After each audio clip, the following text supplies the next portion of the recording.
कुछ अजीबोगरीब क्रिएचर्स निकलकर शहर की तरफ बढ़ रहे हैं और उन्हें पैरासाइट्स का नाम दिया गया है। फिर हम एक आदमी को देखते हैं जो कि अपने कमरे में सोया होता है और उनमें से एक पैरासाइट रेंगता रेंगता उसके कान के अंदर चला जाता है। वो आदमी बहुत तड़पता है और उसके बाद फिर से नॉर्मल होकर सो जाता है। अब हमें एक लड़का दिखाया जाता है जिसका नाम शिंची था। वो रात को अपने कमरे में हेडफोन्स लगाकर गाने सुन रहा होता है। वो पैरासाइट उसके कान में घुसने की कोशिश करता है लेकिन उसे घुसा ही नहीं जाता। अब वो उसके नाक के पास चला जाता है। शिंची को खारिश होती है तो वो समझता है कि वो कीड़ा है, तो वो उसे पकड़कर दूर फेंक देता है। वो उसको मारने के लिए आगे बढ़ता है लेकिन तभी वो पैरासाइट उसके हाथ पर काट कर उसके हाथ के अंदर चला जाता है। तभी उसकी मॉम भी वहाँ पर आ जाती है तो वो उनसे कहता है कि देखें मेरे हाथ में कुछ चला गया है। और जब उसकी मॉम उसका हाथ देखती है तो वो बिल्कुल ठीक होता है। अब अगली सुबह हमें दिखाया जाता है कि शिंची नाश्ते के टेबल पर बैठा होता है तो उससे अपने हाथ में बहुत अजीब फील होता है। और फिर दूसरी तरफ हमें वो आदमी दिखाया जाता है जिसके कान में स्टार्टिंग में एक पैरासाइट चला गया था। वो अपनी बीवी के सामने आके खड़ा होता है और अपना मुंह खोल लेता है। उसका मुंह बहुत ही खौफनाक और बहुत ही बड़ा था और वो अपनी बीवी का सर अपने मुंह में लेकर अपना खौफनाक मुंह बंद कर लेता है और ये सब उसी पैरासाइट की वजह से हो रहा था। फिर हमें शिंची दिखाया जाता है जो कि स्कूल जाते हुए रास्ते में अपनी दोस्त से मिलता है। वो भी उसमें काफी अजीब हरकतें नोट करती है और जब वो स्कूल पहुंच जाता है तब भी उसके साथ बहुत कुछ अजीब हो रहा था,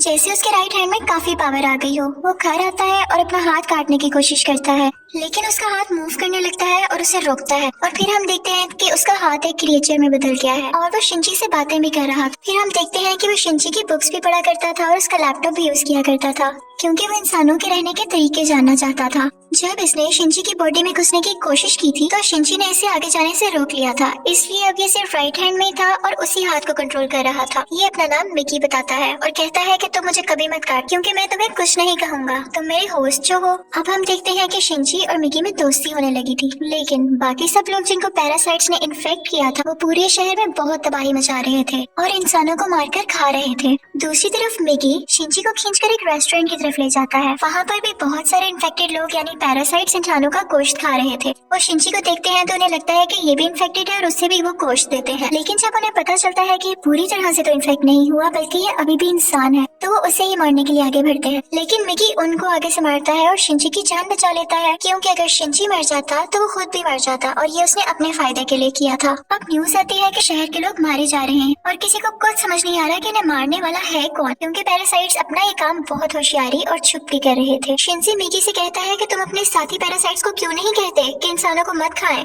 तो मिकी उससे कहता है कि तुम भी तो सब्जियों और जानवरों के गोश्त को खाते हो, तो इसी तरह हम लोगों का खाना इंसान ही है, तो इसमें बुरी बात क्या है। अब मिकी को पता चल जाया करता था कि उनके आसपास कौन सा पैरासाइट है। तो जब शिंजी स्कूल जाता है तो वो उसे बताता है कि तुम्हारे पास एक और पैरासाइट, और वो कोई और नहीं बल्कि उसकी टीचर थी। और टीचर जब शिंजी को देखती है तो उससे भी पता चल जाता है कि इन्फेक्टेड है, लेकिन वो कहती है कि तुम्हें मुझसे डरने की कोई जरूरत नहीं है क्योंकि मैं इंसानों को नुकसान नहीं पहुँचाना चाहती, बल्कि मैं उनके तरीके इसलिए पढ़ रही हूँ ताकि इंसानों जैसी क्वालिटीज हमेशा मुझ में रहे। वो उसे दो और पैरासाइट्स के पास लेकर जाती है, एक स्टूडेंट होता है और एक पुलिस ऑफिसर। वो बताती है कि ये पुलिस ऑफिसर मेरा हस्बैंड है और हमारा बेबी होने वाला है और वो बेबी बिल्कुल नॉर्मल इंसान होगा, तो हम भी इंसानों की तरह ही रहना चाहते हैं। हम किसी को नुकसान नहीं पहुंचाएंगे, किसी को सरेआम नहीं मारेंगे, लेकिन छुप के गोश्त खाना चाहते हैं। तो क्या तुम हमारा ग्रुप ज्वाइन करोगे?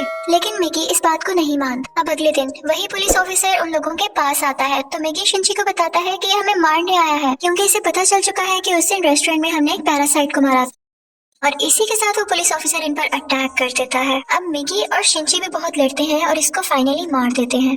जब शिंची घर आता है तो उसे बहुत बुरा लग रहा कि उसने एक मर्डर कर दिया, लेकिन दूसरी तरफ हम देखते हैं कि पुलिस ऑफिसर की बॉडी से वो पैरासाइट निकलकर किसी और की बॉडी में चला जाता है और ये कोई और नहीं बल्कि शिंची की माँ थी और वो शिंची को मारने के लिए उसकी तरफ बढ़ रही थी। मिकी शिंची को बताता है कि ये तुम्हें मारना चाहती है, तो शिंची उसे कहता है कि खबरदार तुमने मेरी माँ को कुछ कहा, क्योंकि वो अपनी माँ से बहुत मोहब्बत करता था और वो नहीं चाहता था कि उसकी माँ मरे। लेकिन देखते ही देखते उसकी माँ का सर भी बाकी पैरासाइट्स की तरह खुलने लगता है और वो शिंची पर अटैक कर देती है। उसका बहुत खून जाया होता है और वो मरने के करीब होता है। लेकिन अगली सुबह हम देखते हैं कि वो दोबारा से उठ खड़ा हुआ है। तो मिकी उसे बताता है कि तुम बहुत जख्मी हो गए थे, लेकिन मैंने अपने सेल से तुम्हारे जख्म को ठीक कर दिया। लेकिन यहाँ बुरी बात ये थी कि अब शिंची की बॉडी में मिकी के सेल्स चले गए थे और अब वो पूरी तरह इन्फेक्ट हो रहा था। अब शिंची अपनी माँ को ढूंढने लगता है लेकिन वो कहीं पर नहीं मिलती, तो वो टीचर के पास जाता है और पुलिस ऑफिसर के बारे में पूछता है, लेकिन वो टीचर भी उसे कुछ नहीं बताती। मिकी उसे बताता है कि अब दिन में मुझे भी 4 घंटे सोने की जरूरत पड़ेगी और उस वक्त मैं तुम्हें बचा नहीं सकूंगा, तुम्हें अकेले ही लड़ना होगा। लेकिन क्योंकि मिकी के सेल्स भी अब उसकी बॉडी में थे तो उसके अंदर मिकी की क्वालिटीज भी आने लगी। खैर फिर हम देखते हैं कि वही स्टूडेंट जो टीचर ने दिखाया था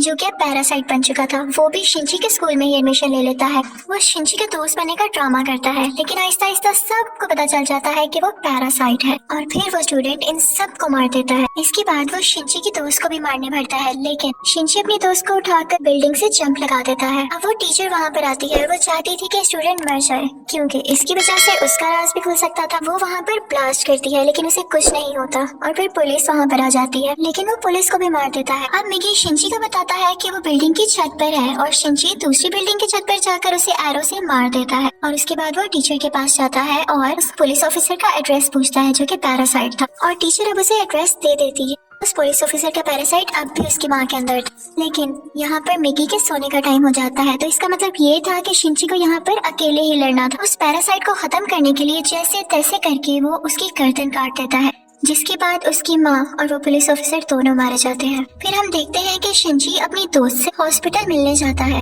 वो बातें कर रहा होता है कि मैं एक एक करके सब पैरासाइट्स को मार दूंगा, कि तभी हम देखते हैं कि कोई उनकी पिक्चर्स ले रहा है और वो कोई जासूस था। और यहाँ पर ही इस मूवी का पार्ट 1 खत्म हो जाता है।